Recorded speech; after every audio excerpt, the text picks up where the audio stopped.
Muy bien. Ay, sí. Gracias, mano. Em, Génesis 2, versículo 4, estos son los orígenes, o literalmente, estas son las generaciones de los cielos y la tierra. ¿Ya? Esta es la historia de los cielos y la tierra como si fuesen personajes históricos. Ahí empieza, digamos, el primer capítulo o una sección de Génesis. Vamos al capítulo 5, versículo 1. Génesis 5, versículo 1. Este es el libro de las generaciones de Adán. ¿Ok? Así que empezamos con las generaciones de los cielos y la tierra.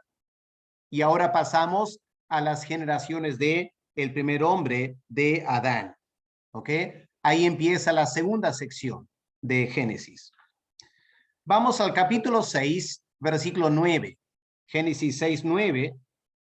Estas son las generaciones de Noé. Ahí está el tercer capítulo. ¿Ya? Va notando este refrán que se viene repitiendo. Estas son las generaciones de Noé. Vamos al capítulo 10, versículo 1. Estas son las generaciones de los hijos de Noé. Avanzamos entonces una generación de Noé a sus hijos y ahora viene la historia de los hijos de Noé. Vamos al capítulo 11, versículo 10. Génesis 11, 10. Estas son las generaciones de Sem. ¿Ok? Ahí empieza la quinta sección de Génesis. Ahora vamos al versículo 27, el mismo capítulo, el versículo 27. Estas son las generaciones de Taré. Y entramos en la familia de Abraham. ¿Ok? Sección 6. Esa sección es larga porque abarca hasta el capítulo 25. Si vamos al capítulo 25 y el versículo 12, ¿qué leemos en versículo 12 del capítulo 25? Estos son los descendientes de Ismael, pero en hebreo es la misma palabra. Estas son las generaciones de Ismael. ¿Ok? Las generaciones de Ismael. Esa sección es cortita porque en versículo 19 de Génesis 25 tenemos la octava sección. Estos son los descendientes o estas son las generaciones de Isaac. ¿Ok?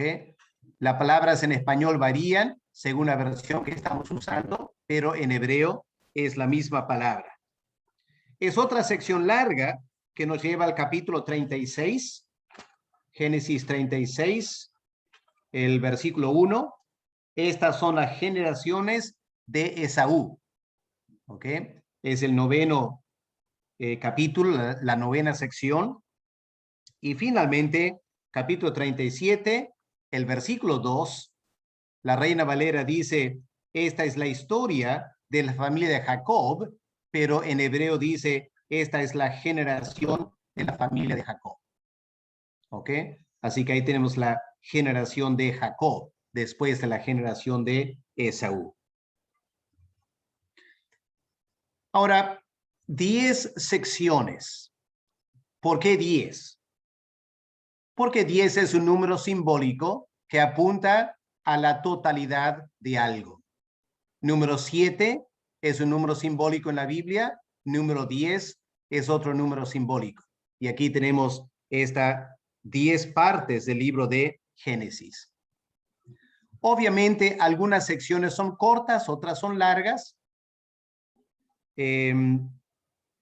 No tenemos un bloque específicamente de Abraham, ¿ya? No leemos estas son las generaciones de Abraham, que es lo que esperaríamos, ¿no es cierto?, por ser un personaje tan importante. La Biblia lo pone, estas son las generaciones de Taré, ¿ok? El ancestro de Abraham, pero ahí empieza la sección de Abraham. Y tampoco hay una sección específicamente sobre José. Estas son las generaciones de José. Aunque en realidad, en capítulo 37, versículo 2, aunque menciona el patriarca Jacob, cuando empieza la historia, enseguida entra José. Así que en realidad las dos cosas van de la mano. Las generaciones de Jacob equivale a las generaciones de José en el libro de Génesis. ¿Ok? Así que es la primera cosa que quería anotar con ustedes, que es importante del libro de Génesis.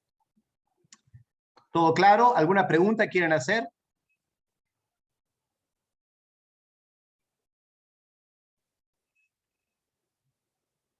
No hay nada de repente trascendental ahí, es parte de notar esa realidad. ¿Ok? Ahora vamos a pasar a la separata, los temas principales en Génesis. Obviamente, uno de los temas principales es el relato de la creación, o mejor dicho, la doctrina de la creación. Así que vamos a pasar un tiempo reflexionando sobre esta doctrina. Como es de su conocimiento, el libro de Génesis tiene aparentemente dos relatos de la creación. Génesis 1, un primer relato, Génesis 2, un segundo relato. Como acabo de mencionar, Génesis 1 es un preámbulo a toda la obra del Pentateuco. Mayormente los comentaristas observan que Génesis 1 tiene una estructura tipo poética. En poesía tienes estrofas. Y parece que Génesis 1 está escrito en estrofas. Y cada estrofa marca un día de creación. Y cada estrofa tiene estas frases que se repite. Fue la tarde y la mañana un día. Termina la primera estrofa, versículo 5. Y luego fue la tarde y la mañana el segundo día, versículo 8. Y así sucesivamente. Una segunda cosa para notar del relato en capítulo 1 de Génesis es que aparentemente en los primeros 3 días lo que Dios está creando son los ambientes donde luego va a colocar todas las cosas. Así que el primer día hay el ambiente de el día y la noche, ¿no es cierto? Día y la noche, primer ambiente. Luego esos ambientes van a ser poblados por el sol durante el día y la luna y las estrellas durante la noche. Primero se crea el ambiente y luego se rellena el ambiente. En el segundo día, Dios está creando las aguas y la tierra. Más adelante va a poblar las aguas con peces y la tierra va a poblar con plantas y animales. El tercer día continúa con esto de la tierra, donde van a estar los animales, la tierra donde crecen las plantas, y parece que la tierra con las plantas es el ambiente para los animales y también el ser humano. Así que parece que primero tenemos la creación de los ambientes y luego cada ambiente es poblado en el orden en que fue creado. Así que pareciera, podemos discutir si quieren, pero pareciera que el capítulo 1 es un narrativo con una estructura poética. El segundo relato, capítulo 2, es un relato bastante diferente en un sentido, porque aquí el ser humano es creado con el propósito de cuidar la tierra, cuidar la tierra, y los animales son creados aparentemente después de la raza humana. ¿Ya? En el capítulo 1, Dios primero crea los animales y al final viene el ser humano, dando a entender en el primer relato que el ser humano es la cúspide de la creación de Dios. Pero es interesante que en el segundo relato, primero Dios crea al hombre y como el hombre está solo, Dios ahora crea los animales y los trae al hombre para que el hombre no esté solo. Y luego Dios tiene que crear a la mujer para ser la ayuda idónea del hombre. Las mujeres van a querer decir, entonces la mujer es la cúspide de la creación en relato 2. Bueno, pueden discutir ese asunto si quieren, ¿ok? Pero creo que más se está pensando la pareja humana es el cúspide de la creación en el relato 2, ¿ok?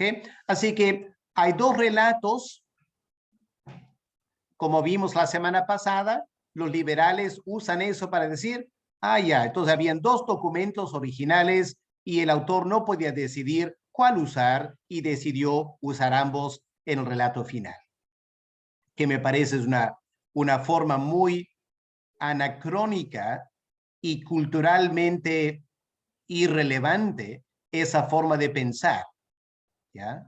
El judío no tenía ningún problema en repetir la historia y al repetir la historia no está queriendo dar a entender que habían dos relatos que él no sabía cuál escoger, ¿ok?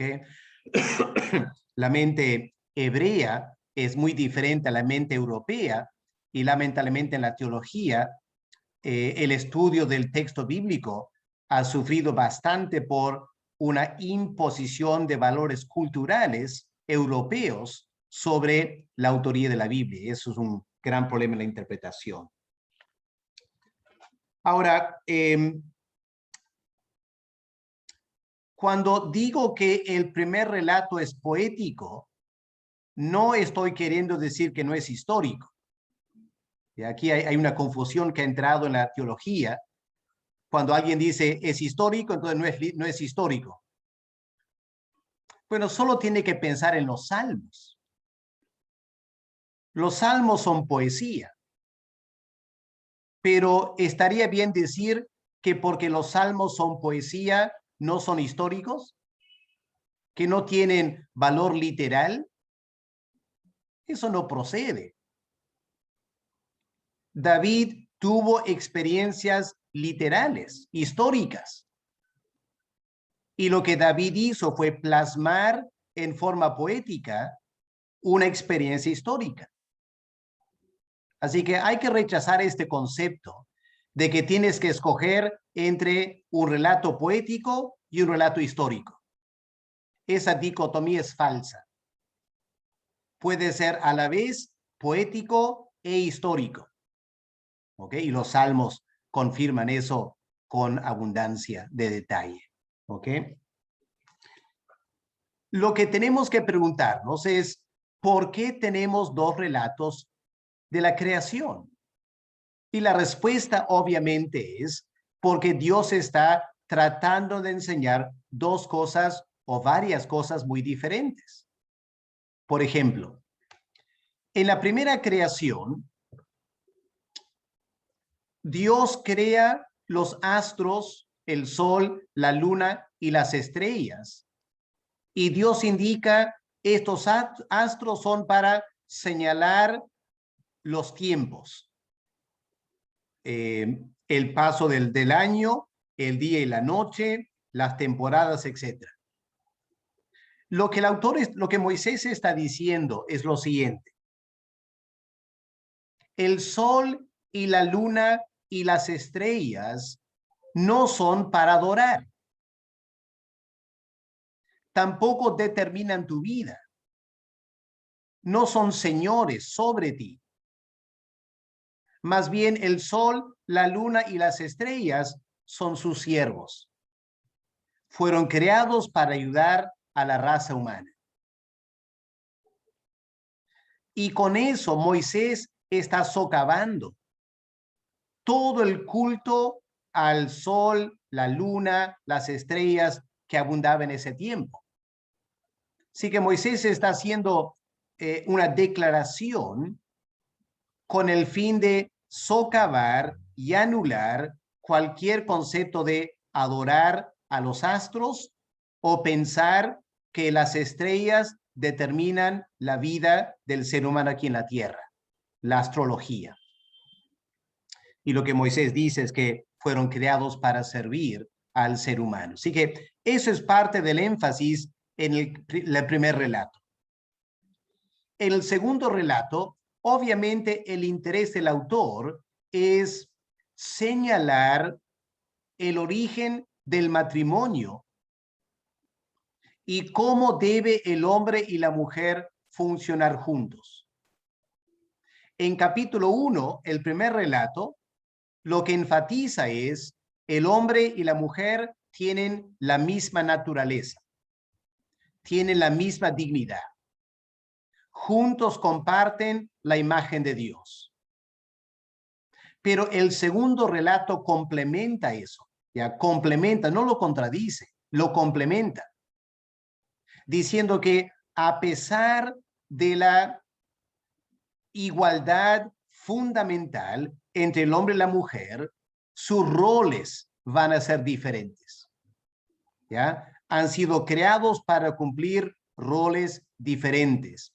El varón Adán fue creado para cuidar el huerto de Edén.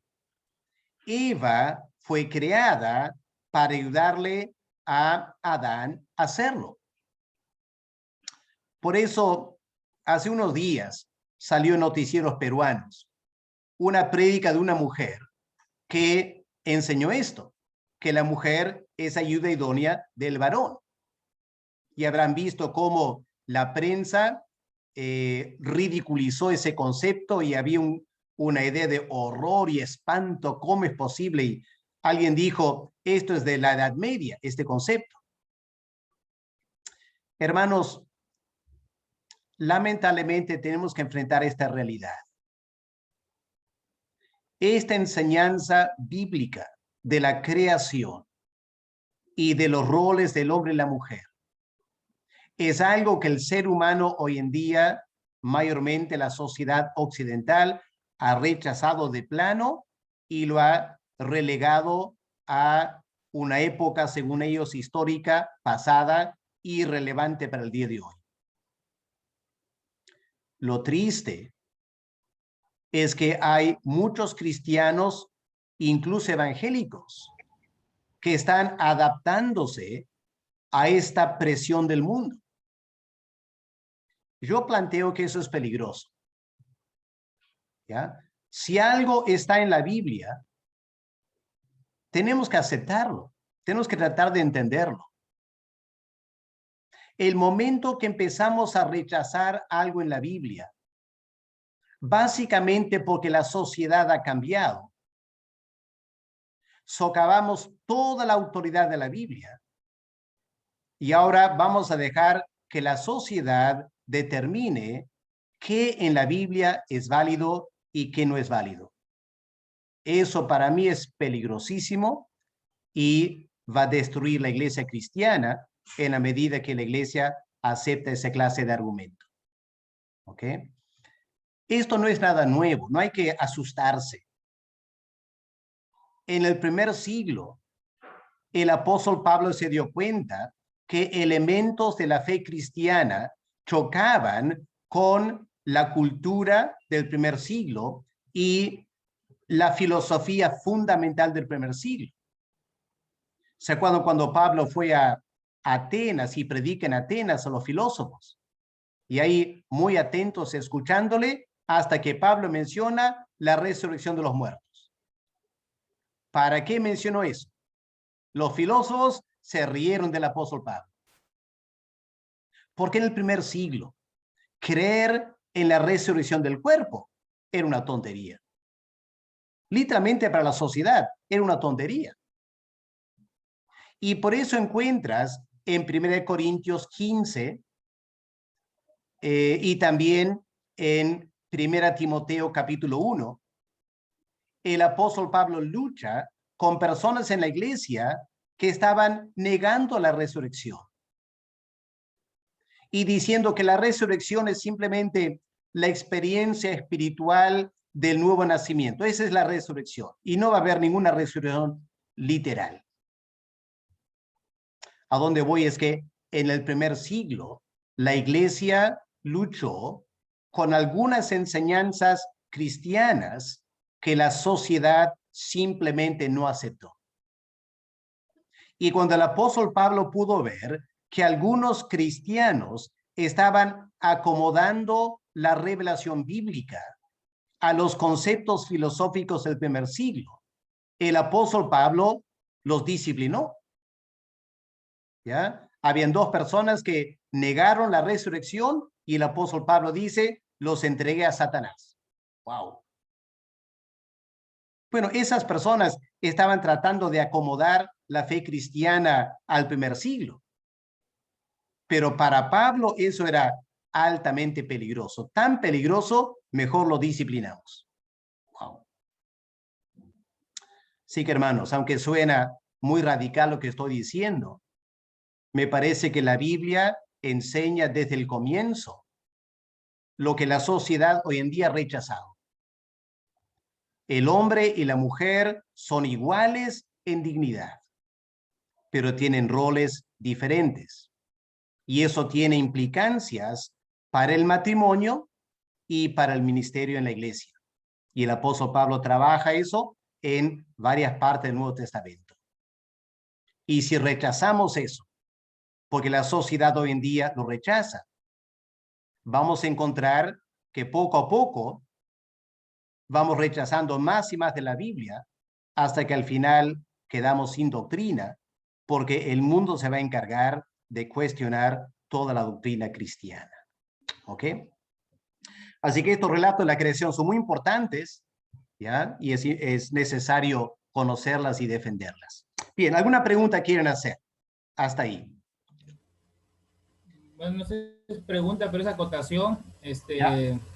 Yo sí vi los videos que atacaban directamente a la NBI, ¿no? Por presentar a la creación, el primer capítulo me parece como usted lo ha dicho, ¿no? Como algo de poesía. Y gracias por la aclaración, ¿no? Porque daban a entender, ¿no? Los comentarios que al tomarlo como poesía ya no se toma algo como totalmente literal. Entonces estaban dando a entender que se estaba comenzando a menoscabar el relato de la creación. Gracias por la acotación. Y claro que se complementan, usted nos explica muy bien, pero o sea, si vemos literalmente, uno menciona claramente en qué día fue creado el hombre y la mujer, y el otro menciona que fueron diferentes, ¿no? ¿Cómo lograr entender eso o lograr comprender, ¿no? Esa diferencia? Se complementan, eso tenemos clarísimo y gracias por la acotación, pero el hecho de los días, del tiempo, antes, después, ¿eso cómo llegaría a complementarse? No sé si me logro entender. Bueno, los comentaristas han tratado de explicar esto en diferentes maneras. Algunos han dicho, bueno, la palabra para día, yom en hebreo, a veces significa épocas y lo han extendido a épocas, ¿no? Eh, Hubo un famoso teólogo del siglo XVIII, B.B. Warfield, y él, muy evangélico, muy conservador, pero él adoptó esa postura de que uno podía tomar los días como épocas geológicas. Yo tengo problemas con eso porque implicaría la existencia de la muerte antes del pecado, y para mí eso es un gran problema teológico. Pero uno podría, no estamos necesariamente limitados a pensar que tuvo que ser un día de 24 horas. ¿Ya? Creo que ahí habría cierta flexibilidad. No creo que el énfasis central en capítulo 1 de Génesis es una creación literalmente de 24 días cada día. Si queremos aceptar eso, no hay problema, no hay ningún problema teológico en aceptarlo, pero creo que es parte del elemento poético. Cuando manejamos poesía, obviamente el dilema es cómo interpretamos la poesía. ¿Qué elemento es poético y qué elemento no es poético? Esto lo tenemos en los salmos también, ¿no? El Salmo 3, por ejemplo. El Salmo 3 está escrito en el contexto de David huyendo de su hijo Absalón cuando se subleva contra él. Bueno, David fue literal, su hijo fue literal, fue un evento histórico literal. Pero cuando lees ese salmo, vas a encontrar algunos elementos poéticos porque es una poesía. No todo es poético. En poemas no todo es poético. Hay elementos poéticos. Y ahí está el desafío para el intérprete cuando una palabra, una frase debe ser interpretada literalmente y cuando una palabra o frase debe ser interpretada en forma poética. Pastor. Obviamente, sí. Sí, Paul. No, sí, disculpe, no, solamente estaba pensando, no sé si fue el Señor Jesús, no recuerdo exactamente ahora, o si fue en el Antiguo Testamento que dijo, porque Dios descansó al séptimo día, ¿no? Y entonces ahí para el judío es 24 horas. Entonces, pensando en eso, no sé si podría uno pensar que entonces ahí en Génesis 1, él se refería, el autor en este caso, a día de 24 horas, ¿no? Porque luego Bueno, pensaba, primero la sí, pregunta sería, ¿realmente Dios descansó solo 24 horas? claro, ahí hay otro problema. Ya. Mm, Obviamente se está usando un esquema semanal para introducir el concepto del descanso el sábado, que es un día. Pero hay problemas en afirmar que Dios descansó literalmente 24 horas. mm. ¿Ok? Sí, pero continúa. No, sí, ¿no? Porque justo quería comentarle que no sé dónde escuché, la verdad, pero había escuchado por ahí, no una fuente confiable, pero había escuchado acerca de que, por ejemplo, como no se puede determinar, ¿no? Este tema poético, entonces aparecen esas teorías, ¿no? Teorías que obviamente que como es poético, entonces empiezan a suponer que que ahí está también implicado la teoría del Big Bang, de la gran explosión, que fueron millones, millones y millones de años, pero ya al hablar de eso ya empiezan a menguar la credibilidad del Génesis, ¿no? Entonces por eso me pone a pensar en eso. Obviamente cosas como la noche, el día, el agua, la tierra, el sol, las estrellas, los peces, todo eso es literal. O sea, eso es literal, Dios lo creó literalmente. Dios creó al ser humano literalmente. ¿Okay? La gran pregunta es cómo manejamos los días. Quizá también el orden. Y surge la pregunta, pero ¿cómo hay la luz antes del sol? Bueno, podría ser que esa clase de discrepancia surge porque no hemos notado el esquema poético que Moisés y el Espíritu Santo guiando a Moisés presenta la creación en dos partes. Primero vamos a crear los ambientes y luego vamos a poblar los ambientes. Bueno, eso es una estructura poética y podemos variar ese orden. ¿Ok? Lo literal es que Dios creó todo y lo creó en su género y cada género dio lugar a su género que también elimina el concepto de la evolución también. Así que hay ciertas cosas concretas que podemos extraer de Génesis 1 y solo queda un poquito en el aire para debatir estos dos temas. ¿Eran 24 días o eran periodos? ¿Está Dios usando la figura de día con una forma poética o hay que tomarlo literalmente? Y el orden en el cual lo presenta. ¿Ese es el orden literal que se dio la creación o el autor bajo la dirección del Espíritu Santo, lo está colocando en una forma poética. Por ejemplo, si vas al Salmo 73, ¿qué vas a encontrar en Salmo 73?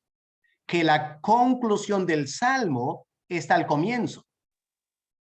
La primera frase del Salmo 73 es la conclusión. Ahora, si vas a narrar algo en forma de prosa, sería un grave pecado colocar la conclusión al final. Pero en la poesía tienes esa libertad de reordenar cosas para el efecto que quieres producir. ¿Ok? Así que esas son las preguntas. ¿Ok? Yo creo que como evangélicos podemos ser un poco flexibles. Alguien comentó aquí que a partir de la creación del sol podría ser que los días son de 24 horas. Ya podría ser. ¿Ok? Esos son detalles interpretativos. ¿Ok? Lo fundamental, lo que tenemos que luchar a capa y espada por, son los conceptos que Dios creó de la nada. Dios creó las especies en sus categorías y Dios creó al ser humano diferente de los animales y es la máxima expresión de su creación. Esas son las cosas fundamentales que debemos resaltar de Génesis 1. ¿Ya? Los otros temas podemos conversar y debatir y puede haber cierta divergencia entre evangélicos en algunos detalles, con tal que mantengamos la esencia de lo que Génesis 1 está diciendo. Eso, a mi parecer. ¿Ok? Una pregunta, pastor. Sí. Rapidito nada, miren, en el capítulo 2, como dice, ¿no? Primero Dios crea los ambientes y luego los pobla, ¿no? Pero, por ejemplo, acá dice, cuando Dios el Señor hizo la tierra y los cielos, aún no había ningún arbusto del campo sobre la tierra, ni había brotado la hierba, porque Dios el Señor todavía no había hecho llover sobre la tierra, ni existía el hombre para que la cultivara. Pero dice, no obstante, salía de la tierra un manantial de agua, ¿no? Que regaba toda la superficie del suelo. O sea, si Dios no había creado el agua, pero sí había un manantial, había agua. Entonces, y luego Dios formó al hombre. O sea, de no haber nada y de un momento a otro ya formó al hombre. ¿No era que primero se recrea el ambiente para poder ser poblado? Esa es mi pregunta. Es que en capítulo 2 se está leyendo el segundo relato de la creación. No podemos mezclar los dos relatos. ¿Ok? Así que en el primer relato dice versículo 5, toda planta del campo antes que fuese en la tierra y toda hierba del campo, Dios no había hecho llover todavía, se regaba, bueno, tú dices una fuente, la Reina Valera dice un vapor que subía y regaba toda la faz de la tierra. Así que parece que el segundo relato lo que está diciendo es que primero Dios creó la vegetación. No había llovido todavía, pero la vegetación era regada por una suerte de vapor o agua que aparecía por ahí. Y entonces Dios ahora crea al hombre, Adán, ¿no? Y luego Dios plantó un huerto y puso al hombre Adán ahí. Y luego Dios hizo nacer los árboles para Adán. O sea, el relato es muy diferente al capítulo 1. ¿No? Entonces, tenemos que leer ambos relatos y extraer de ambos relatos lo que la Biblia está queriendo decir y no ponernos a pelear que un relato contradice el otro. ¿Ya? Hay que verlos como complementarios, no como contradictorios. Ahí está el desafío para el intérprete, ¿no es cierto? No digo que es fácil hacerlo, pero es la forma de leerlo. ¿Está bien? Sí, hasta el capítulo 2, versículo 3, nos menciona, según lo que nos ha compartido, que es un estilo poético al parecer. Yeah. Y como usted dice, para poder entender la poesía, o sea, lo que dice tiene verdad, igual que los salmos traen verdades, ¿no? Sino que hay algunas maneras como lo expresa que quizás no podamos entenderlo tan bien, porque sería como entender los poemas, ¿no?, de Vallejo y de otros, cada cosita, cada detalle. Sin embargo, del 2.4 en adelante, la segunda relato de la creación, ya no sería poético, ya sería algo así histórico como mencionan los libros históricos, y lo podríamos tomar tal cual, Pastor. Sí, creo que el relato 2, bueno, en primer lugar, el segundo relato es claramente prosa, ¿ok? No hay el ritmo de estrofas que hay en capítulo 1. No hay esta repetición, y fue la tarde y la mañana el primer día, y fue la tarde y la mañana el segundo día, y fue la tarde y la mañana el tercer día. Esa repetición de frases es lo que parece señalar un elemento poético en capítulo 1. En capítulo 2 no tenemos eso. Así que lo podríamos tomar como algo más literal. Pero con esta salvedad, Dios está describiendo algo, en primer lugar, que Moisés nunca vio. Ya Moisés no estuvo en el huerto de Edén para verlo. Así que surge la pregunta, ¿cómo Moisés puede escribir esto? ¿Ok? Lamentablemente los liberales dicen, bueno, Moisés prestó esto de las leyendas de los cananeos y lo mete en la Biblia. Ya, bueno, rechazamos eso por completo y afirmamos que el Espíritu Santo le reveló a Moisés. Cabe la posibilidad que estos relatos son más antiguos que Moisés, que desde los días de Noé había una tradición oral de la creación. No sabemos, ¿ya? La Biblia no nos dice si Moisés lo escribió de cero o si Moisés recibió tradiciones orales. Así que hay muchas cosas que desconocemos de estos primeros capítulos. Y obviamente cualquier relato, digamos, si Dios se hubiera propuesto enseñarnos exactamente cómo Él creó, digamos un relato científico, de repente ni lo entenderíamos. Entonces Dios revela la creación acomodándose a nuestras limitaciones.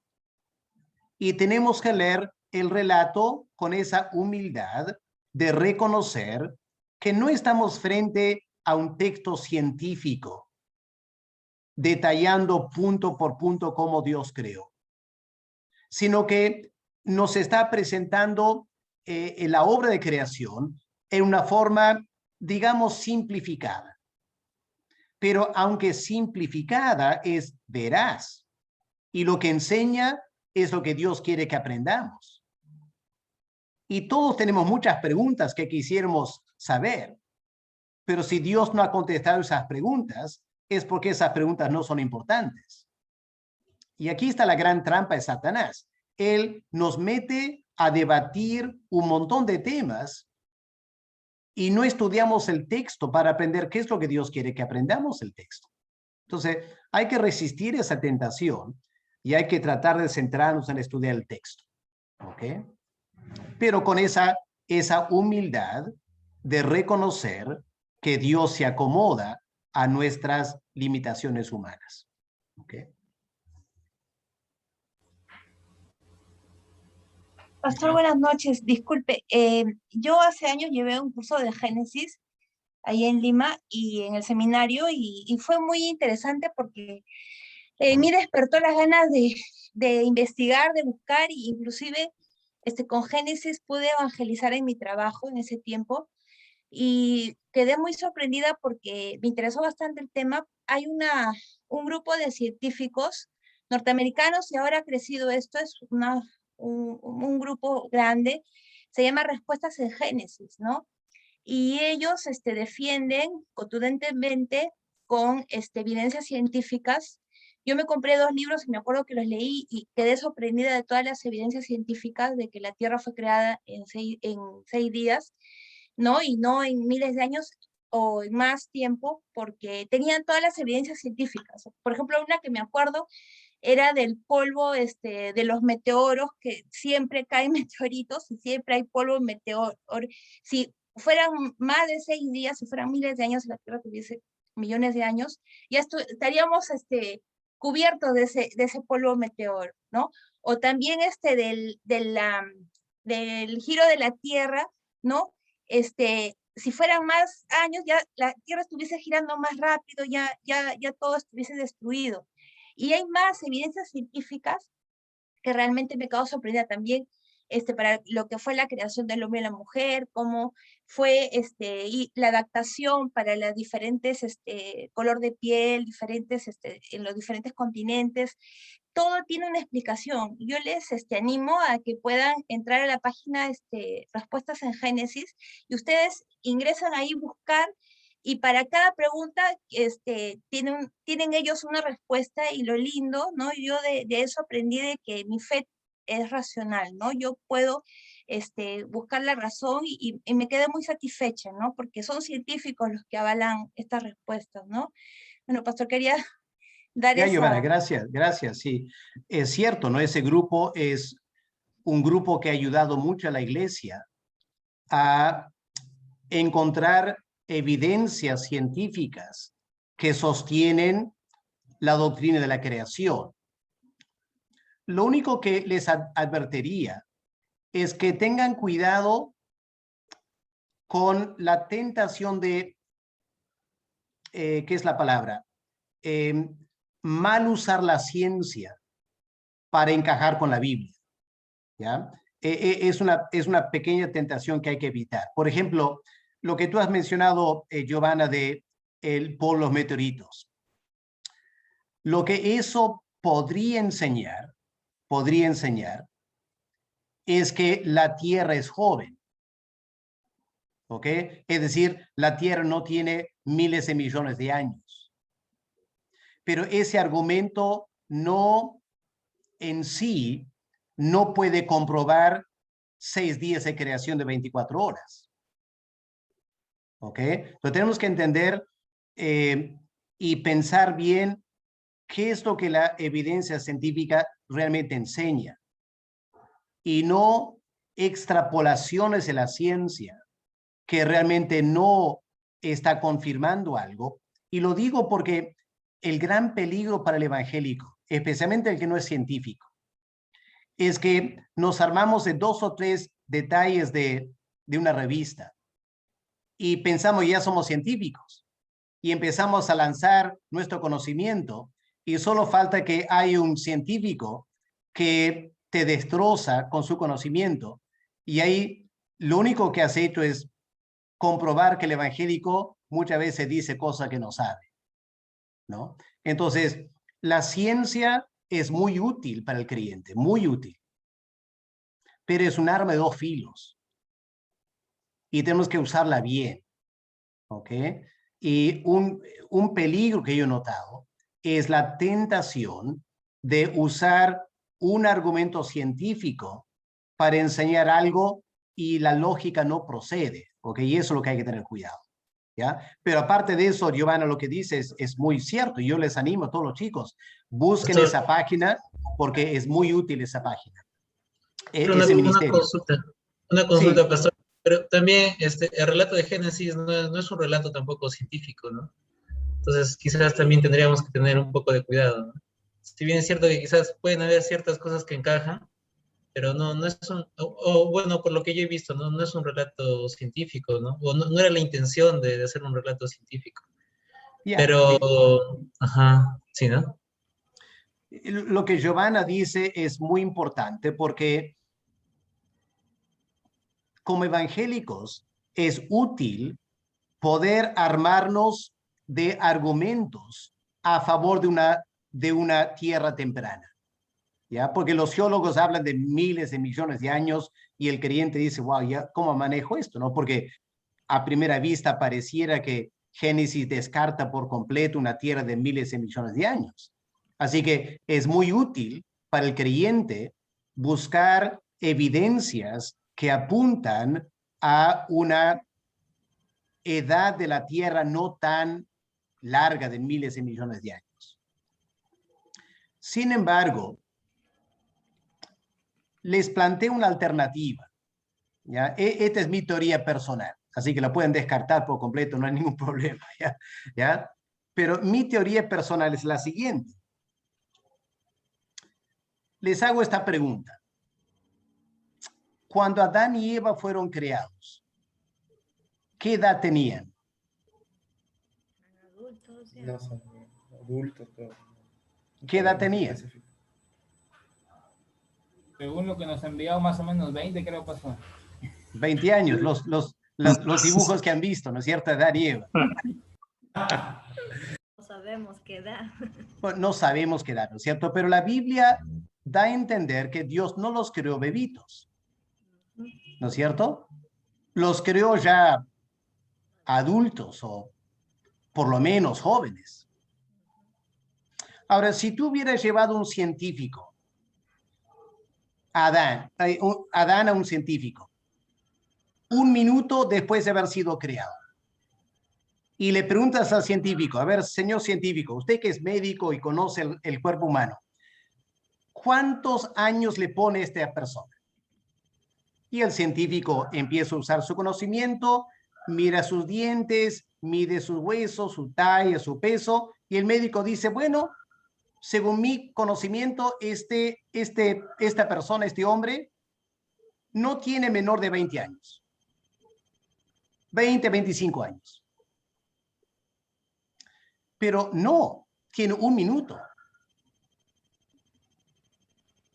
Ahora, ¿ese dato qué significa? Significa que Dios creó la tierra, Dios creó a Adán con edad. Lo creó con edad aparente. Ahora, si extendemos eso al resto de la creación. Por ejemplo, Adán despierta y mira al cielo en la noche y ¿qué ve? ¿Qué es lo que Adán vio en la noche? Estrellas. Estrellas. Pero esas estrellas, ¿a qué distancia están de la Tierra, según los científicos? Miles de millones de años luz. Entonces, lo que estamos viendo no es la estrella ahora. El pasado. Estamos viendo la estrella como era hace, a veces, millones de años, porque lleva tanto tiempo para llegar la luz aquí. Pero Dios creó las estrellas ya brillando en la noche. Y uno podía continuar, ¿no es cierto? Pareciera que Dios creó la tierra con edad aparente.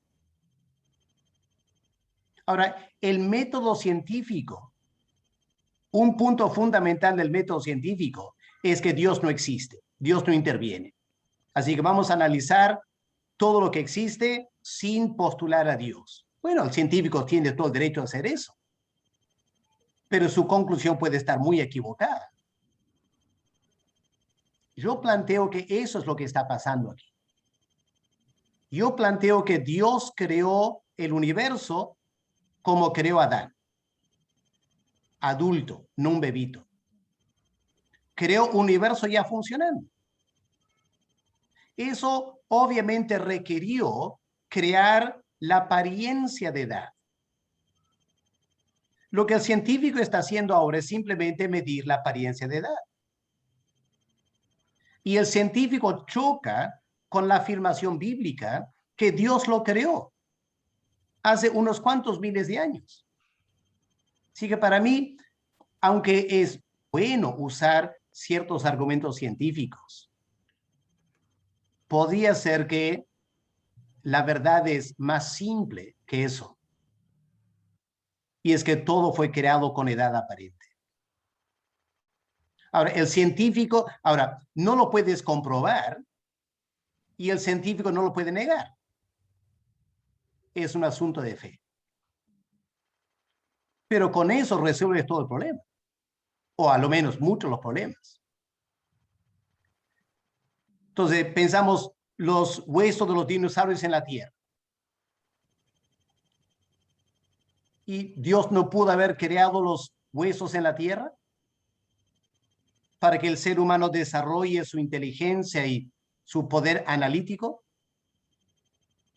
El problema con el científico es que pone más peso en sus estudios que en lo que Dios dice. Ahí está el problema. y Satanás lo lleva a negar a Dios. Pero es el problema de la raza humana, no de Dios. Bueno, repito, es una idea personal, lo pueden rechazar con total libertad, no hay ningún problema, ¿no? Pero para mí me ha ayudado muchísimo ese concepto, ¿ok? Partiendo de Adán y Eva fueron creados con edad aparente y lo extendemos al resto de la creación. Pastor, en Éxodo 20 ¿Ya? hace referencia también de los días de la creación. Siempre me quedaba esa duda porque, bueno, nosotros ya lo tenemos traducida, ¿no? Pero ¿qué hay del original para que pueda contrarrestar con lo que dice en Génesis? Porque dice, 6 días trabajarás y harás toda tu obra, mas el séptimo día de reposo para Jehová tu Dios. No hagas en él obra alguna, tú, ni tu hijo, ni tu hija, ni tu siervo, ni tu criada, ni tu bestia, ni tu extranjero que está dentro de tus puertas. Porque en 6 días hizo Jehová los cielos y la tierra, el mar y todas las cosas que en ellos hay. Y reposó en el séptimo día. Por tanto, Jehová bendijo el día de reposo y lo santificó. Y ese texto bíblico es en el cual el creacionismo, la doctrina del creacionismo lo utiliza, ¿no? Para poder fundamentar. Yeah. Y es indudable que Dios pudo haber creado así. ¿Ya? Dios tiene el poder para haberlo hecho en 6 días. El asunto es que el autor de Éxodo es el autor de Génesis. Y obviamente Génesis fue escrito ya pensando en el día de reposo. Por eso tenemos en Génesis 2, versículo 3, y bendijo Dios el día séptimo y lo santificó, que en él reposó toda la obra. Ya está preparándonos para esa ley de 6 días de trabajo y un día para descansar. Así que tenemos toda la libertad para afirmar Dios creó el mundo en 6 días, tal como está aquí. ¿Ok? Pero planteo que no es la única forma de interpretar. ¿Ok? Y por esto de la estructura poética rítmica en Génesis 1, que te permite hablar de días de creación, entre comillas días, de los ambientes y luego de la realidad, ¿no? Porque también, aunque podría, no vamos a cuestionar a Dios, ¿no? Pero Dios pudo haber hecho el mar un día y dejarlo vacío. Y 2 días después lo llena todo. Igual la tierra. Él pudo haber creado la tierra totalmente vacía. Y el día siguiente aparecen todas las plantas y los animales. Dios pudo haberlo hecho. ¿Ok? Pero cabe la posibilidad de que no sabemos exactamente cómo Dios lo hizo. Y esta es una forma poética de afirmar que Dios lo hizo. Y apuntando ya a esta idea de un día a la semana para descansar. Lo que estoy diciendo es que la fe evangélica no depende de literalmente tomar días de 24 horas. Tenemos toda la libertad de creer eso, pero evitemos el error de condenar a un creyente que piensa que Génesis 1 es poético y por lo tanto no se siente obligado a creer en literalmente días de 24 horas. Ahora, hay que escuchar bien cómo lo explica, porque si lo explica en una manera que da lugar a la evolución, ya es un gran problema. ¿Ok? Y eso sí está mal, ¿no? Obviamente. Bien, wow, son las 8:30 ya, un poco más, así que mejor paramos ahí un ratito, ¿ok? 5 minutos de break y volvemos para los demás libros de Pentateuco, ¿ya? Ok, chicos, miren su reloj, 5 minutos, estamos aquí otra vez. Awesome.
Muy bien, chicos, vamos a retomar la clase.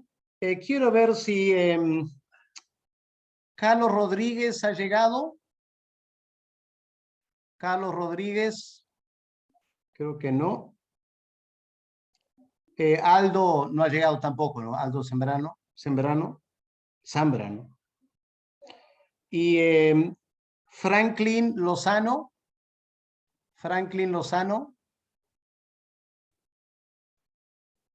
Y María del Carmen. María del Carmen, ¿estás? Creo que no. Ok. Muy bien. Willy Castillo, ¿estás? Willy. Sí, Manuel, te he visto, pero Willy Castillo creo que no está. Ok. Muy bien. En Génesis. Pastor, no me ha llamado a mí. Disculpa, pastor, buenas noches. Perdón, no, te había visto, así que noté tu nombre dentro del break, así te anoté, así que no te preocupes. Gracias, pastor. Ya, ok. Gracias. En la separata de Génesis, quiero que noten la sección sobre Abraham. Obviamente el llamado de Abraham es fundamental. Su historia como padre de la fe es muy importante para nosotros.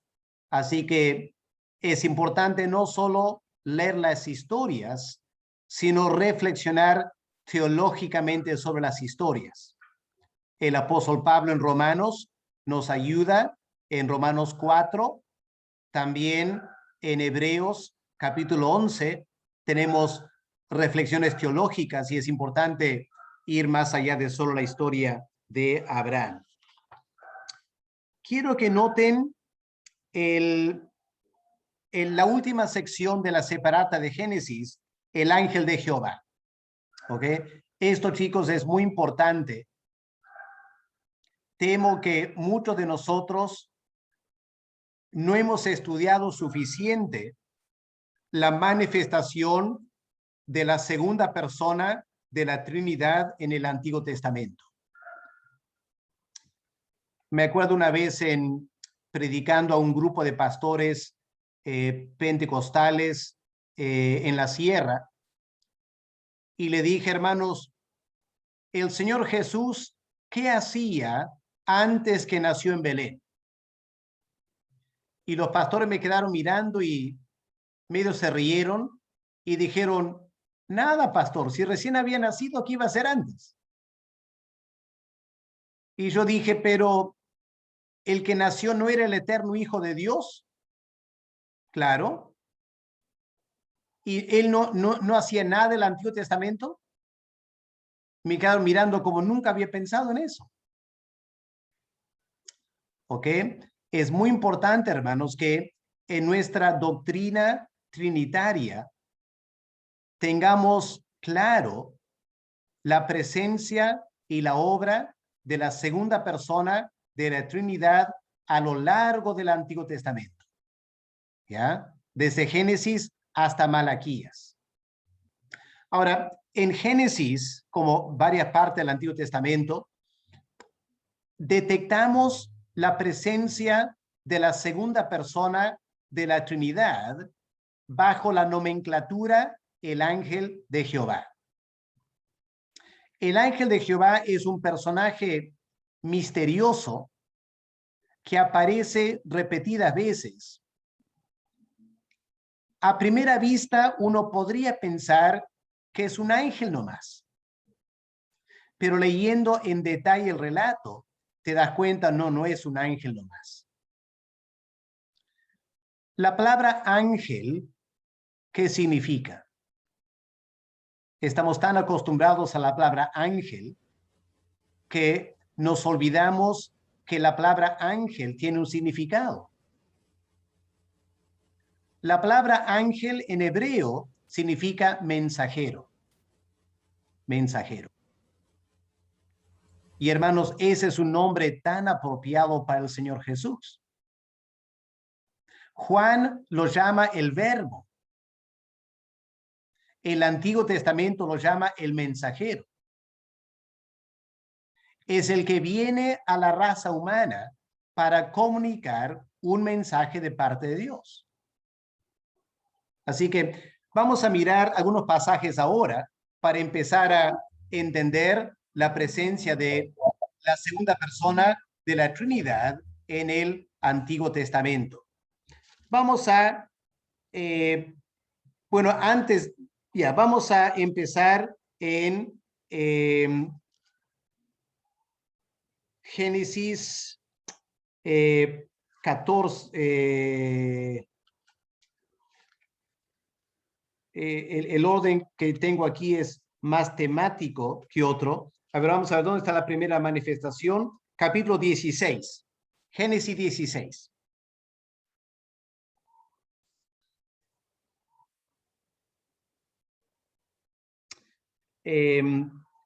¿Alguien puede leer versículo 7? Y la 7 halló el ángel de Jehová junto a una fuente de agua en el desierto, junto a la fuente que está en el camino de Shur. Continúa hasta el fin del capítulo. Ya. Y dijo Agar, y le dijo, Agar, sierva de Sarai, ¿de dónde vienes tú y a dónde vas? Y ella respondió, huyo de delante de Sarai, mi señora. Y le dijo el ángel de Jehová, vuélvete a tu señora y ponte sumisa bajo su mano. Le dijo también el ángel de Jehová, multiplicaré tanto tu descendencia que no podrá ser contada a causa de la multitud. Además, le dijo el ángel de Jehová, he aquí que has concebido y darás a luz un hijo, y llamarás su nombre Ismael, porque Jehová ha oído tu aflicción. Y él será hombre fiero, su mano será contra todos, y la mano de todos contra él, y delante de todos sus hermanos habitará. Entonces llamó el nombre de Jehová, que con ella hablaba, tú eres Dios que me ve, porque dijo, ¿no he visto también aquí al que me ve? Por lo cual llamó al pozo, pozo del viviente que me ve. He aquí está entre Cades y Beret. Y Agar dio a luz un hijo a Abraham, y llamó a Abraham el nombre del hijo que le dio Agar, Ismael. Era Abraham de edad de 86 años cuando Agar dio a luz a Ismael. Muy bien, bueno, ese relato nos presenta la primera manifestación de este personaje, el ángel de Jehová. Noten ciertas características. En primer lugar, en versículo 7 dice, la halló el ángel de Jehová. Halló una mujer perdida en el desierto. Halló una mujer sufriendo por el rechazo. Nos hace pensar en el buen pastor que va buscando la oveja perdida. La figura de Cristo en el Nuevo Testamento. Luego, en versículo 9, el ángel de Jehová le da órdenes directas a Agar. No lo anticipa diciendo, Dios te manda, haz esto. El ángel le dice, vuélvete a tu señora y ponte sumisa bajo su mano. Versículo 10. No solo le promete que van a hacer un hijo, sino que el ángel dice, multiplicaré. Yo lo voy a hacer. Multiplicaré tanto tu descendencia que no podrá ser contada. El ángel está hablando esto. En versículo 11, el ángel de Jehová sabe que van a ser un hijo varón. Le ordena qué nombre darle. Le asegura que Jehová ha oído tu aflicción. Está actuando como el mediador entre Dios y los hombres. Y en versículo 13, Agar no tiene ninguna duda que la persona con quien está hablando es Dios, porque le llama el nombre Jehová, que con ella, tú eres el Dios que me ve. Así que hay abundante evidencia aquí que no estamos frente a un ángel creado por Dios. Estamos frente a otra clase de persona, de figura. ¿Ok? El ángel de Jehová. Ahora vamos al capítulo 18 de Génesis, el relato de las tres personas que aparecen para hablar con Abraham. Y leemos en versículo 1 de Génesis 18, le apareció Jehová. Pero la Biblia dice en el Evangelio de Juan, nadie jamás ha visto a Dios.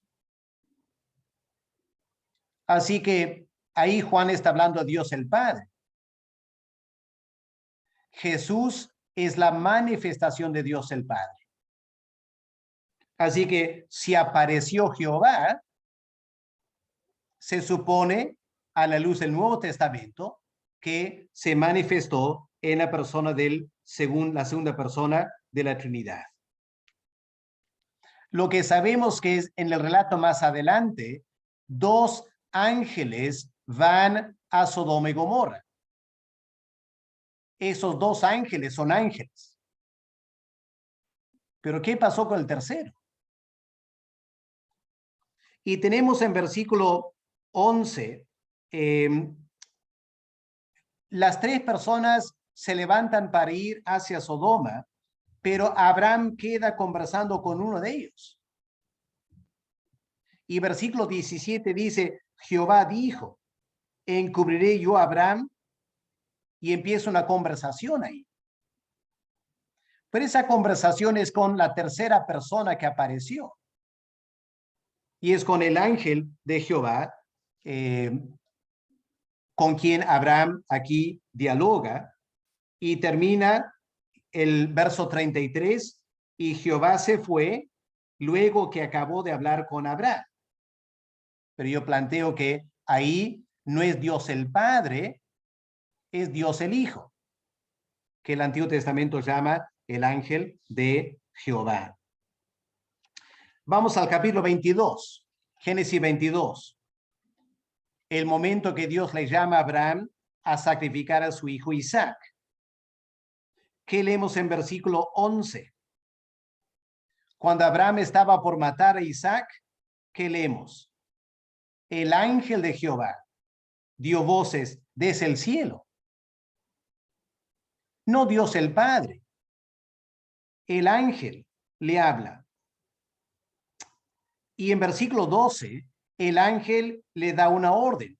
No extiendas tu mano, ni le hagas nada, porque ya conozco, el ángel hablando, ya conozco yo que tú temes a Dios, por cuanto no me rehusaste, noten ese pronombre, no me rehusaste, tu hijo.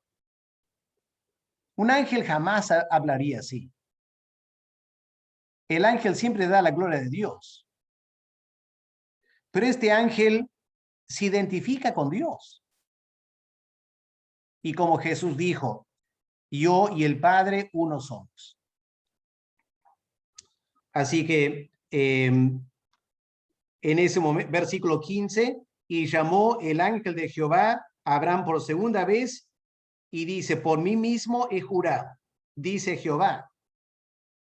O sea, no es un ángel cualquiera, no es ni siquiera Gabriel o un arcángel. ¿Ok? Esta es otra categoría de persona. Por mí mismo he jurado, dice Jehová, que por cuanto has hecho esto y no me has rehusado tu único hijo, te bendeciré. ¿Ok? Así que aquí tenemos el ángel de Jehová, y este pasaje, hermanos, es sumamente importante. Porque no es Dios el Padre impidiendo a Abraham sacrificar a su hijo. Es Dios el Hijo impidiendo a Abraham sacrificar a su hijo. Y la razón por la cual el ángel de Jehová lo detiene es porque el que va a morir es él.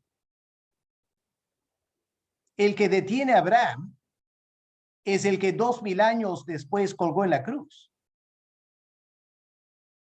lo detiene porque ninguna persona puede morir por otra. Y este fue el sitio, fue Moría. Moría es el lugar de Jerusalén. Y lo dramático es que cuando se cumplió esta escena 2000 años después en Jerusalén,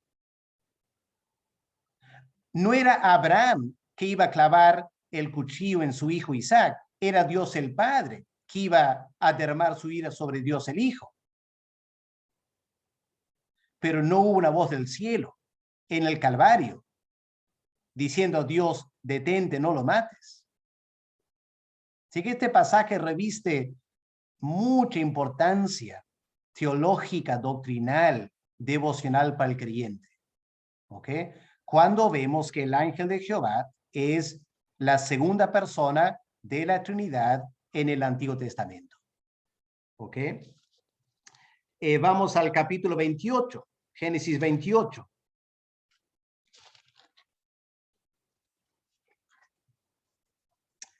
Esta visión de la escalera al cielo.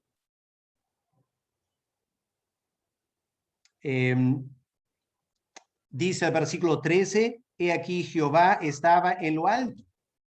¿Ya? Yo soy Jehová, el Dios de Abraham, tu padre, Dios de Isaac, etc. Uno pensaría que ese es Dios el Padre. Solo que la teología nos indica que Dios el Padre es espíritu, él nunca se manifiesta en una forma física. Pero parece que Jacob vio una forma física y lo llama Jehová. Más adelante vamos a ver la importancia de eso. ¿Ok? Vamos al capítulo 31. ¿Alguien puede leer Génesis 31? ¿Alguien podría leer versículos 11 al 13? Pastor, acá lo tengo. Génesis 31, del 11 al 13 dice. Sí. Y el ángel de Dios me habló en un sueño, diciendo, Jacob. Y yo dije, heme aquí. Y él dijo, alza ahora tus ojos y mira. Todos los machos que cubren a las ovejas son listados, pintados y abigarrados, porque yo he visto todo lo que Labán te ha hecho. Yo soy el Dios de Betel, donde tú ungiste la columna y donde me hiciste un voto. Levántate ahora y sal de esta tierra y vuélvete a la tierra de tus padres. ¿Pueden ver entonces? Betel es el lugar donde Jacob vio la escalera al cielo. Aquí es el ángel de Jehová hablando con Jacob y dice, yo soy el Dios de Betel. Yo soy ese Jehová que tú viste.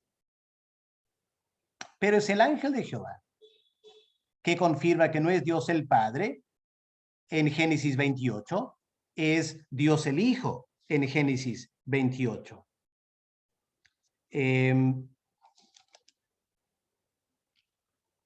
Vamos al capítulo 32, versículo 9, Génesis 32, versículo 9.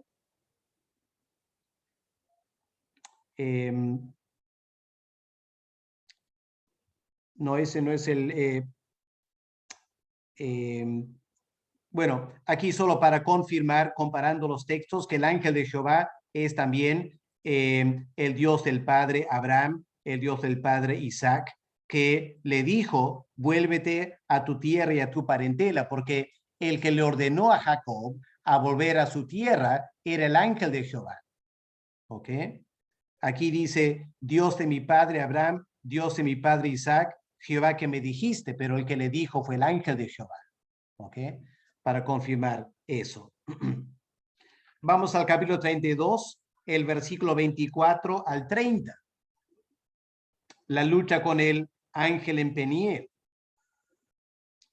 Aquí no aparece la palabra ángel de Jehová, es un varón con quien está peleando, pero claramente por lo que le dice en el versículo 29, por ejemplo, o verso 28, ¿No has luchado con Dios y con los hombres?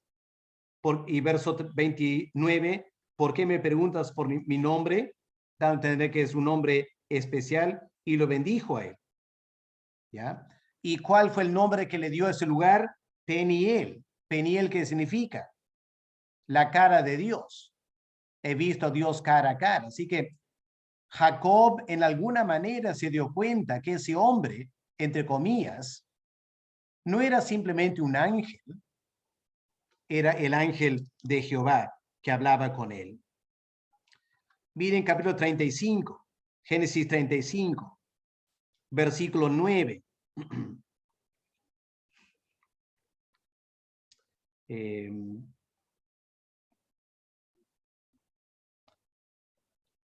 Aquí es el Dios que se manifiesta a los patriarcas. Versículo 9. Apareció otra vez Dios a Jacob cuando había vuelto de Padán Aram y lo bendijo. Y le dijo Dios, tu nombre es Jacob, no se llamará más tu nombre Jacob, sino Israel será tu nombre. También le dijo Dios, yo soy el Dios omnipotente, crece y multiplícate. Una nación y conjunto de naciones procederán de ti y reyes saldrán de tus lomos. ¿Ok? Versículo 13. Y se fue del Dios del lugar donde había hablado con él. Se fue Dios, pero la Biblia, recalco, la Biblia siempre da la idea que Dios el Padre no se manifiesta en forma física, en forma localizada. El que se manifiesta en lugar de Dios el Padre es Dios el Hijo. Y cuando llegamos al capítulo 48 de Génesis, Génesis 48, miren lo que dice Jacob en versículos 3 y 4.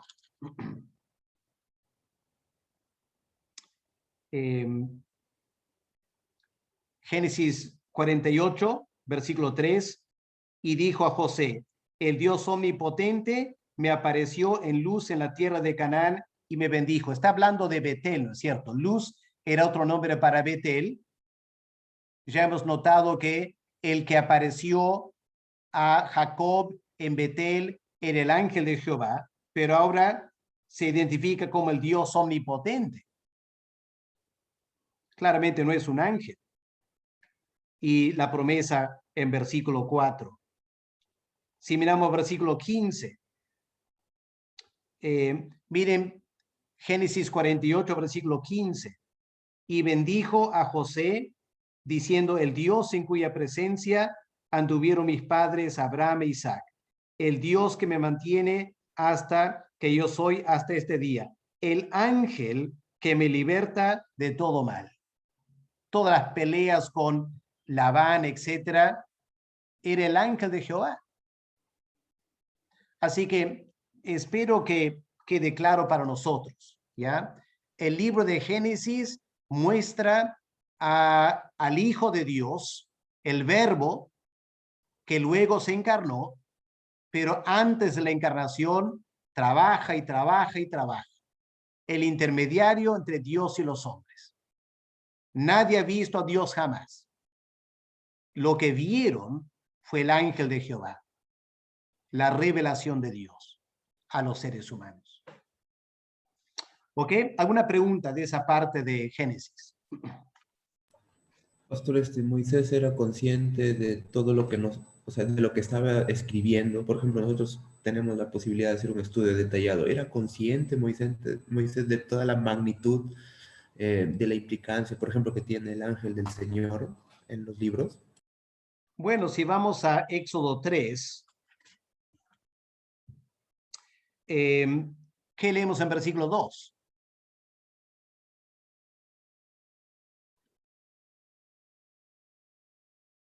¿Puedes leerlo, Edson? Sí, NBI. Estando allí, el ángel del Señor se le apareció entre las llamas de una zarza ardiente. Moisés notó que la zarza estaba envuelta en llamas, pero que no se consumía. ¿Verso 3? No, ese versículo no más. ¿Ya? Uh-huh. Entonces, ¿con quién se encontró Moisés en la zarza que ardía? No con Dios el Padre. Fue con Dios el Hijo. El ángel de Jehová. lo más probable, si pensamos un momento, lo más probable es que Moisés escribió Génesis después del Éxodo, donde ya había tomado contacto con el ángel de Jehová. Él sabía lo que él estaba diciendo. ¿Ok? Y más adelante, en Números, en Deuteronomio, tenemos varias referencias a la manifestación de Dios a Moisés y el significado de el profeta que ha de venir, un profeta como yo, les va a enviar Dios a él. Y hay muchas profecías mesiánicas, así que nos equivocamos grandemente y pecamos de mucho orgullo si pensamos que los de antaño como Moisés no conocían a Cristo o no conocían mucho de Cristo. Si en Juan capítulo 8, el Señor hablando a los fariseos, ¿qué dijo el Señor? Abraham se alegró de ver mi día y lo vio. Así que el Señor Jesús indica que Abraham tenía interacción con el Verbo, porque claro, se apareció en Génesis 22 cuando estaba por sacrificar a Isaac. Estos hombres caminaban con el Hijo de Dios, conversaba con el Hijo de Dios. Claro, no lo podían expresar teológicamente como nosotros, pero de repente lo conocían mejor que nosotros. ¿Ya? ¿Pueden captar la diferencia? De repente no tenían el mismo esqueleto teológico que nosotros, pero conocían a Dios el Hijo mejor que nosotros. Para que pensemos, ¿ok? Y no pequemos de orgullo pensando que yo sé mucho de Cristo y pobre Abraham y Moisés no sabía nada. ¿Ya? Creo que es una lectura deficiente del Antiguo Testamento. ¿Ok? Yo les hago estas referencias.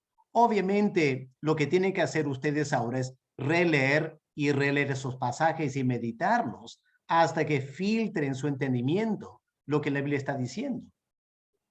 ¿Ok?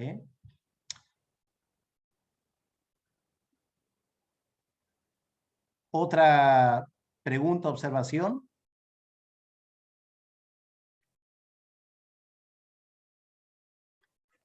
Mucho que aprender, ¿no es cierto? Todavía del Antiguo Testamento. ¿Ya? Pastor, si me... Sí, adelante. Creo que se acopla... Con el de Giovanna. Ya. Aló, pastor. Sí. Disculpe, cuando habló de los 3 varones que se le aparecieron a Abraham,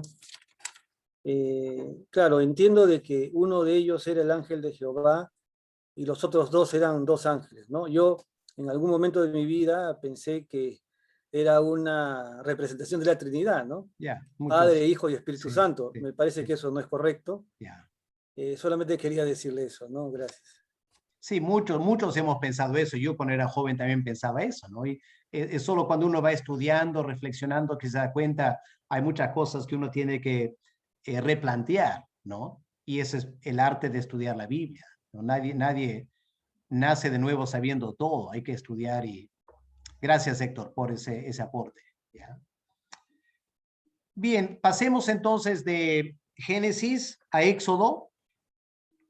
No quiero pasar mucho tiempo en Éxodo porque vamos a estudiar la siguiente clase, no, en 2 clases vamos a estudiar el Éxodo en más detalle, así que no quiero dedicarme mucho tiempo aquí. Solo para notar, el libro de Éxodo resalta la manifestación de Dios, ¿no es cierto?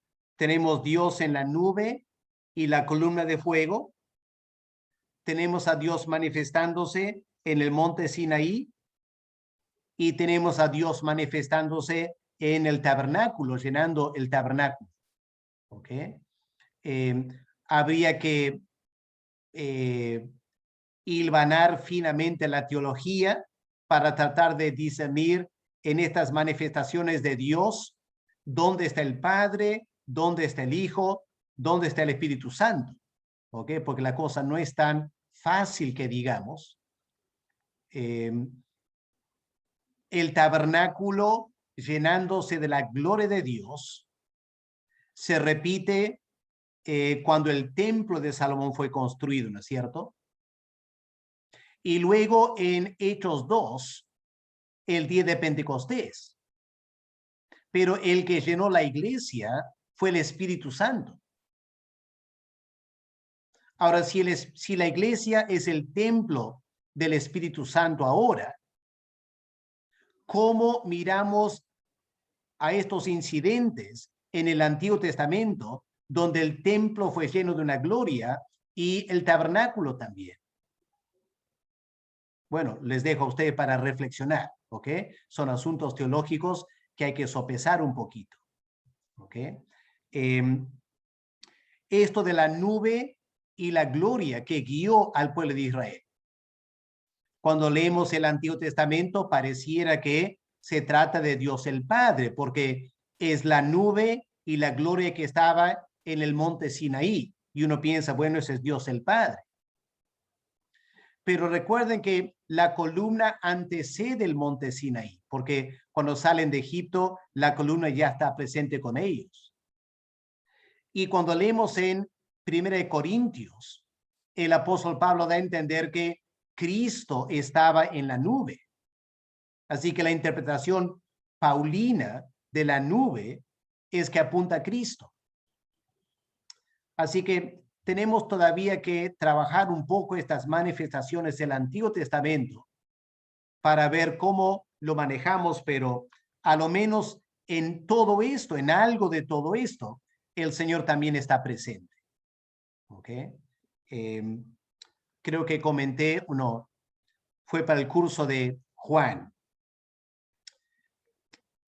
En el Antiguo Testamento leemos un momento que Dios sacó, Moisés sacó al pueblo de Israel para presentarse delante de Jehová. Y uno piensa, bueno, para presentarse delante de Dios el Padre. Pero cuando se tradujo el Antiguo Testamento al arameo en el Targum, los targumistas lo tradujeron en la siguiente manera. Moisés sacó al pueblo para encontrarse con la palabra. Membra, la palabra. Y parece que Juan toma esos textos para decir esa palabra con quien Israel del Antiguo Testamento conversaba es el verbo que se ha encarnado. ¿Ok? Así que hay toda esta interpretación del verbo como la palabra del Antiguo Testamento con quien Israel conversaba y tenía contacto. ¿Ok? Creo que todos sabemos del libro de Hebreos que nos lleva a pensar que el tabernáculo y los implementos del tabernáculo revisten mucho significado cristológico. ¿Ok? Mucho significado cristológico.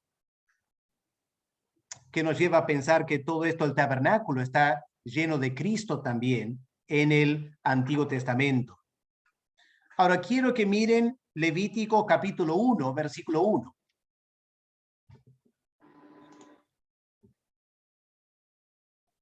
¿Qué leemos ahí? ¿Alguien puede leer Levítico 1, versículo 1? Llamó Jehová a Moisés y habló con él desde el tabernáculo de reunión, diciéndole.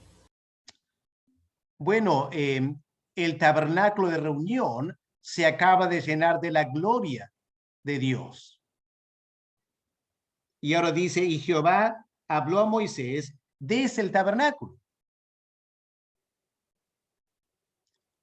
Pero ¿quién será que está hablando? ¿Es el Espíritu Santo hablando? Si tomamos Hechos 2 como el cumplimiento, habría que decir que el que llenó el tabernáculo también fue el Espíritu Santo. Y por lo tanto es el Espíritu Santo hablando a Moisés. pero mayormente creo que la teología nos llevaría a pensar la persona responsable por comunicarse con la raza humana en nombre de Dios el Padre es Dios el Hijo, no el Espíritu Santo.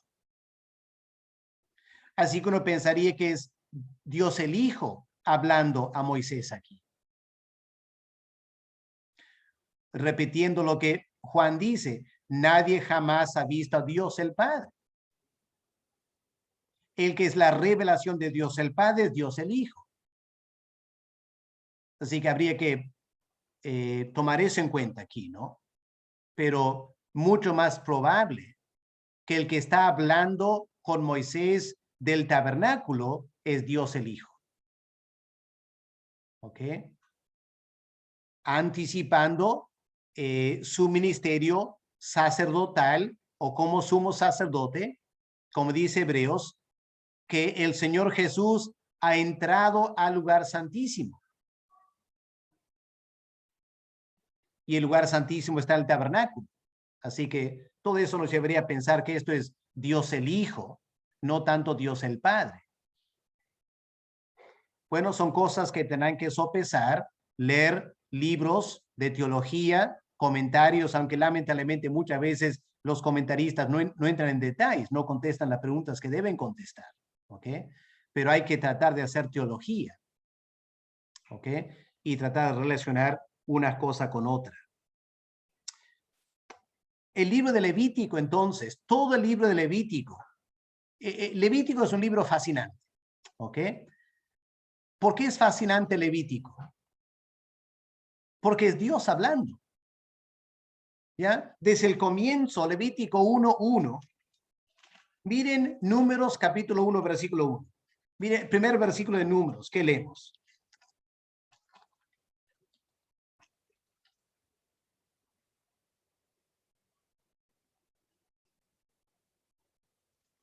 ¿Alguien puede leer? Números 1, versículo 1, por favor. Habló Jehová a Moisés en el desierto de Sinaí, en el tabernáculo de reunión, en el día primero del mes segundo, en el segundo año de su salida de la tierra de Egipto, diciendo. Números 1:1. Ya. ¿En qué día le habló? El día primero del segundo mes. ¿De dónde le habló a Moisés? Le habló en el tabernáculo de reunión. Es lo mismo que el capítulo 1 el versículo 1 de Levítico. Llamó Jehová a Moisés, habló con él en el tabernáculo de reunión. La diferencia es si trabajamos la cronología. Si me acuerdo bien, Levítico 1, el día que construyeron el tabernáculo, fue el primer día del primer mes del segundo año. ¿Ok? Levítico 1, versículo 1, es el primer día del primer mes. Números 1:1 es el primer día del segundo mes. Así que todo Levítico es Dios hablando por un mes a Moisés. Y Moisés tomando apuntes y escribiendo cosas para ya pasarlo a la posteridad en este libro del Pentateuco. Así que Levítico es un libro muy interesante porque es casi el dictado de Dios. Yo sé que la doctrina evangélica de la Biblia no es que Dios dictó. Dios no dictó la Biblia, ¿ya? Los hombres se escribieron en forma inspirada. Pero Levítico 1 es lo que más se acerca al dictado. Moisés habló, Dios habló a Moisés y Moisés escribió. Para que puedan leer con más interés el libro de Levítico. Bueno, Levítico está lleno de leyes, obviamente. La iglesia evangélica casi ignora Levítico por completo, ¿no es cierto? Pocos han sido los pastores que se han animado a predicar todo Levítico en forma consecutiva. Porque uno piensa, tantas leyes, esto es para Israel. Pero el libro de Hebreos nos lleva a pensar que todo este sistema sacrificial apunta a Cristo. Por ejemplo, ¿qué van a encontrar en Levítico? Van a encontrar una enorme cantidad de tipos de sacrificio. Hay sacrificio de holocaustos, hay sacrificio de oblación, hay sacrificio de paz, hay sacrificio de pecado, hay sacrificio de expiación. Diferentes animales, diferentes edades, diferentes partes para quemar, enormemente complicado. Y el autor de Hebreos, ¿qué dice? Por un solo sacrificio quitó el pecado para siempre. O sea, lo que pasó en la cruz del Calvario es enormemente complejo. Pecamos como evangélicos cuando decimos, bueno, Cristo murió en la cruz por mis pecados. Eso es tan simplista. La persona que dice eso no ha estudiado Levítico. Porque Cristo murió en la cruz para expiar mis pecados. Cristo murió en la cruz como un holocausto. Cristo murió en la cruz para hacer la paz. Y uno podía continuar. Lo que Levítico nos enseña es que para tratar de entender todo lo que Cristo logró en la cruz, era necesario un montón de sacrificios. Cada sacrificio hacía cierta cosa. Y al final, Cristo, con un solo sacrificio, cumplió todo esto. Pero obviamente, si no hemos estudiado Levítico en detalle, vamos a tener un concepto muy limitado de la muerte de Cristo en la cruz. ¿Ok? Así que este libro no está en la Biblia por las puras. ¿Ok? Está para que aprendamos a valorar la muerte del Señor Jesucristo. Pasamos a Números. El libro de Números está en dos partes. La primera parte, digamos la parte un poco aburrida, si me permiten decirlo así, es todas las estadísticas, ¿ya? Cuántos en cada tribu, cuántos primogénitos, cuántos levitas y todo demás, un montón de números. Ya acabamos de leer eso con la familia aquí en la casa y lo hemos hecho de una forma interesante, pero si tú lo lees a solas, a primera vista parece un poco aburrido, ¿no? Pero hay muchas cosas interesantes ahí. Pero la segunda parte de Números empieza en capítulo, si miramos Números, el capítulo 10 creo que es. Ya, miren Números 10, el versículo 11. ¿Alguien puede leer el versículo 11, por favor? En el año segundo, en el mes segundo, a los 20 días del mes, la nube se alzó del tabernáculo del testimonio. ¿Ok?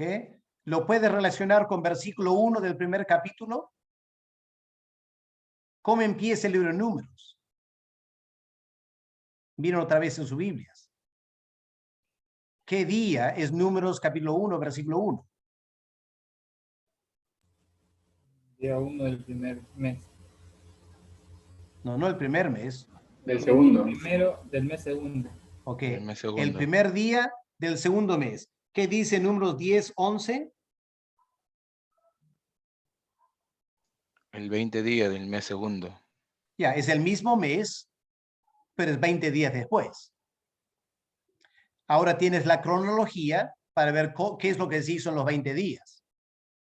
¿Ok? Habiendo completado todo eso, el censo y todo lo demás, ahora están listos para hacer la marcha. Así que es la parte emocionante. Salieron de Egipto. Tomaron un par de meses a llegar al monte Sinaí. El monte Sinaí quedaron todo un año. Todo un año al pie del monte Sinaí. Reciben toda la revelación de Dios, arman el tabernáculo, hacen el censo, preparan los sacerdotes y cuando todo está hecho, empieza la marcha. ¿Y a dónde se van? Bueno, se supone que se van a la tierra prometida, ¿no es cierto? Ahora, de ese versículo en adelante, tenemos los viajes de Israel, los 40 años en el desierto. ¿Ok? Los viajes, los 40 años están aquí. De Números 10 hasta el fin de Números. Porque el libro de Números termina con el pueblo de Israel acampado, el río Jordán, listo para cruzar y empezar la conquista. ¿Ok? Repito, el libro de Números termina con Israel acampado al pie o a las orillas del río Jordán. Ya han conquistado la parte oriental y están listos para cruzar el río Jordán y empezar la conquista de la parte occidental. 40 años están en esos cuantos capítulos. Así que si quieres saber qué pasó durante los 40 años, ya sabes dónde buscar. Aquí está la información. No está en Génesis, no está en Éxodo, no está en Levítico, tampoco está en Deuteronomio. Los 40 años, casi 38 años, están del capítulo 10 hasta el fin de Números. Es el viaje por el desierto. ¿Ok?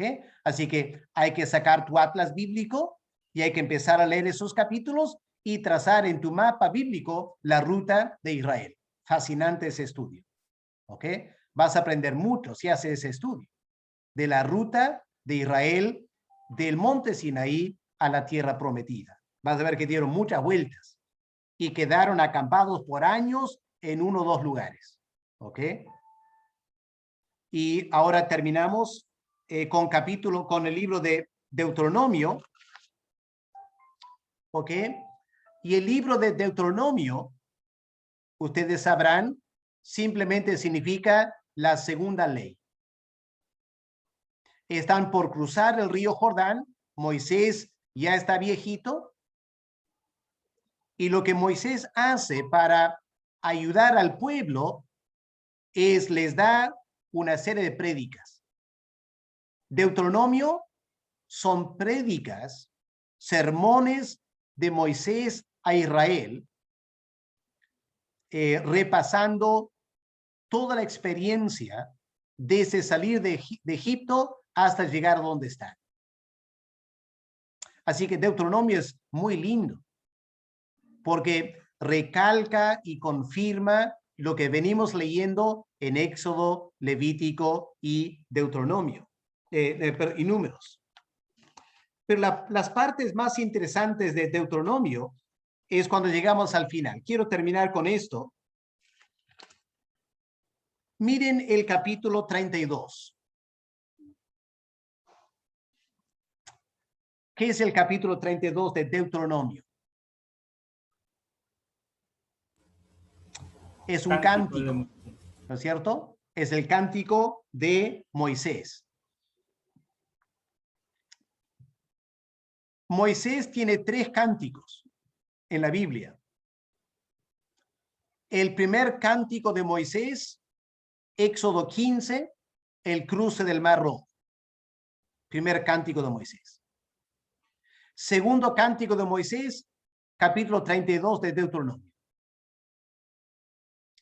¿Dónde está el tercer cántico de Moisés? Los salmos. Bueno, hay un salmo, ¿no es cierto?, de Moisés, Salmo 90. Bien, no había acordado de eso, gracias, Edson. Pero cuando llegas a Apocalipsis, encontramos el cántico de Moisés y del Cordero. Creo que es capítulo 14 de Levítico. Así que muy interesante eso, ¿ya? Para pensar. En Apocalipsis es el cántico del triunfo de Moisés.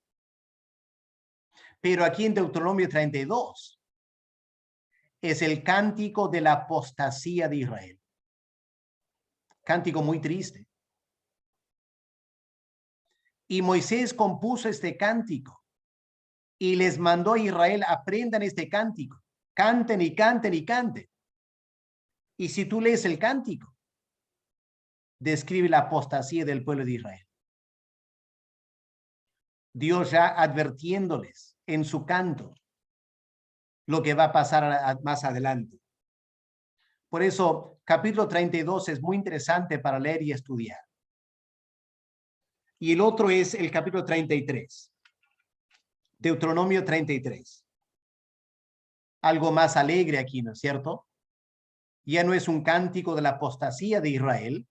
Ahora es un cántico, no es un cántico, es un poema de bendición. Moisés bendice a las 12 tribus.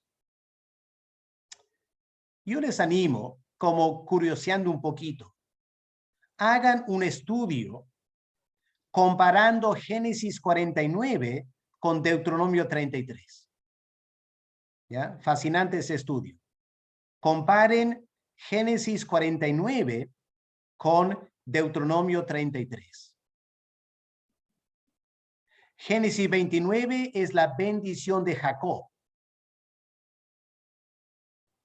Pero ¿quién compuso Génesis? Moisés, ¿no es cierto? Y Moisés, que compuso y escribió Génesis 49, ahora Moisés mismo da una promesa de bendición. Solo que Moisés conoce mejor a Israel. Moisés conoce muy bien las tribus. Tiene mucho más experiencia de Israel que Jacob tenía. Jacob recién había visto sus hijos nacer, llegar a ser padres. Así que resulta muy interesante comparar esas dos profecías, ver qué cambia, qué se complementa, qué es lo que Moisés dice que es diferente de Jacob a la luz de los años en el desierto. Bueno, les dejo a ustedes estudiar, ¿ok? Estos son la forma de investigar y estudiar Pentateuco para sacar mayor provecho espiritual, ¿ok? Así que ahí lo dejamos esta noche, chicos. Hemos simplemente visto a vuelo de pájaro algo del contenido de todos los libros. La semana que viene vamos a concentrarnos en un tema que me imagino nunca han escuchado antes o muy poco. El tema de la religión patriarcal. La religión patriarcal. Estamos tan acostumbrados a la ley de Moisés que no nos hemos hecho la pregunta, ¿y antes de la ley de Moisés qué había? Abraham, ¿cómo se acercaba a Dios? ¿Cuál era la ley y la vida espiritual patriarcal? ¿Ok? Es un tema muy interesante y lo vamos a estudiar, Dios mediante, la semana que viene. ¿Ok? Así que, como verán, hay mucho que estudiar en este curso y las horas quedan demasiado cortas. Lo que yo hago es les doy algunas ideas y ustedes van a tener que investigar y estudiar durante su ministerio en los años que vienen por delante. ¿Ok? ¿Alguna pregunta para terminar?